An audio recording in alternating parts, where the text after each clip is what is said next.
King Saul sought to take David's life, prompting David to flee and seek refuge in a large cave at Adullam.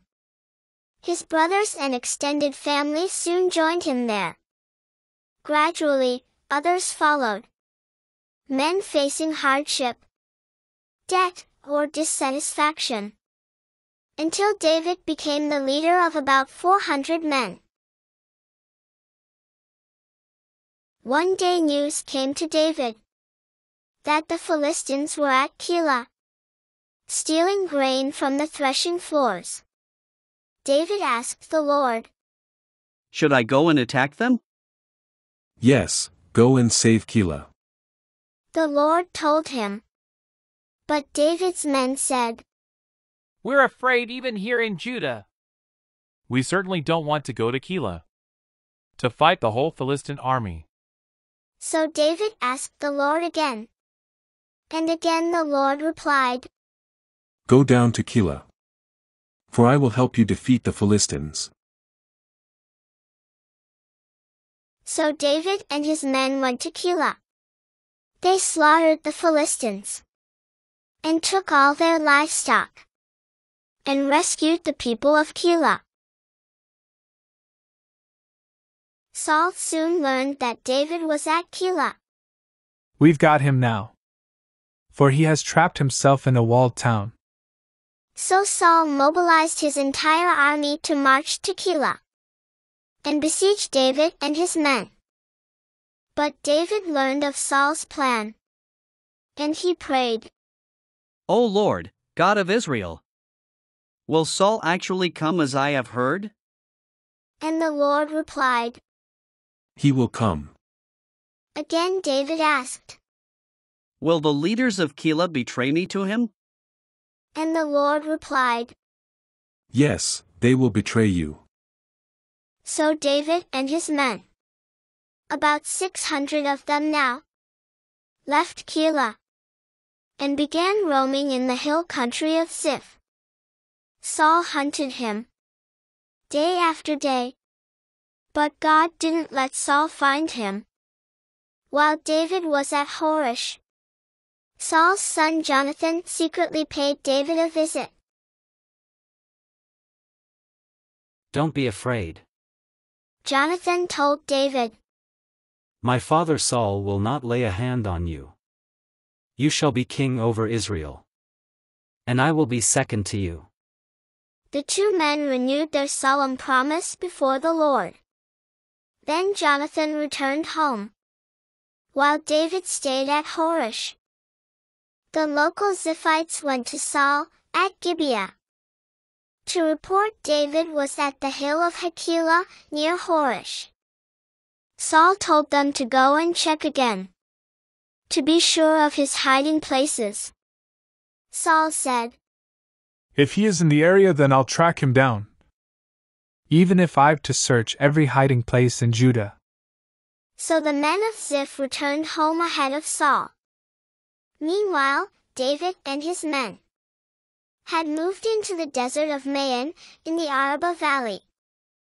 Saul and his men continued searching for David in the desert of Maon, where he had last been spotted. As Saul approached one side of the mountain, David and his men were on the other side, rushing to escape.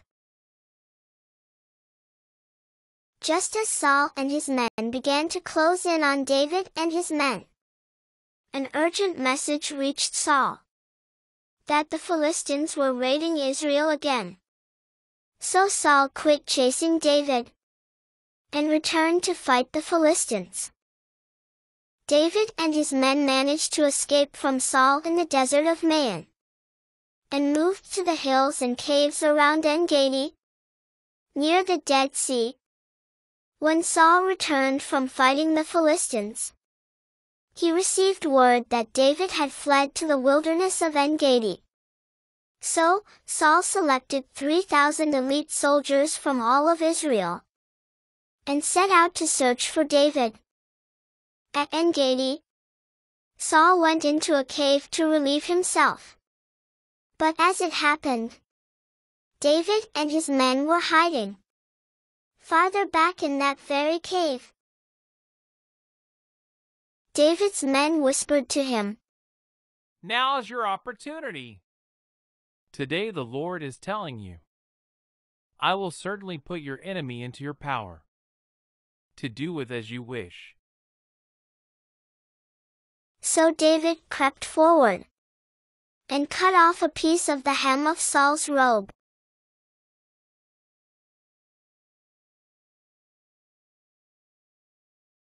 But then David's conscience began bothering him, because he had cut Saul's robe. He said to his men, "The Lord forbid that I should do this to my lord the king. I shouldn't attack the Lord's anointed one, for the Lord himself has chosen him." So David restrained his men and did not let them kill Saul. After Saul had left the cave, David came out and shouted after him, "My lord the king." And when Saul looked around, David bowed low before him. "The Lord placed you at my mercy, back there in the cave. Some of my men told me to kill you, but I spared you. For I said, I will never harm the king. He is the Lord's anointed one. Look, my father. Look at what I have in my hand. It is a piece of the hem of your robe. I cut it off, but I didn't kill you.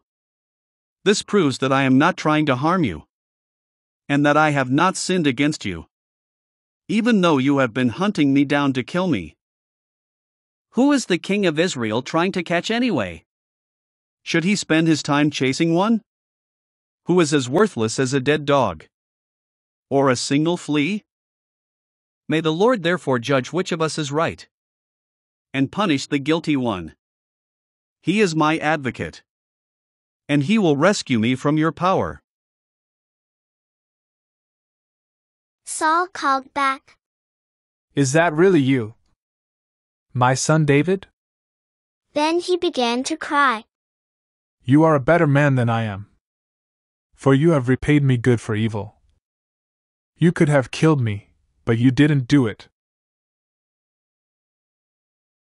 And now I realize that you are surely going to be king, and that the kingdom of Israel will flourish under your rule. Now swear to me by the Lord that when that happens, you will not kill my family and destroy my line of descendants. So David promised this to Saul with an oath. Then Saul went home, but David and his men went back to their stronghold.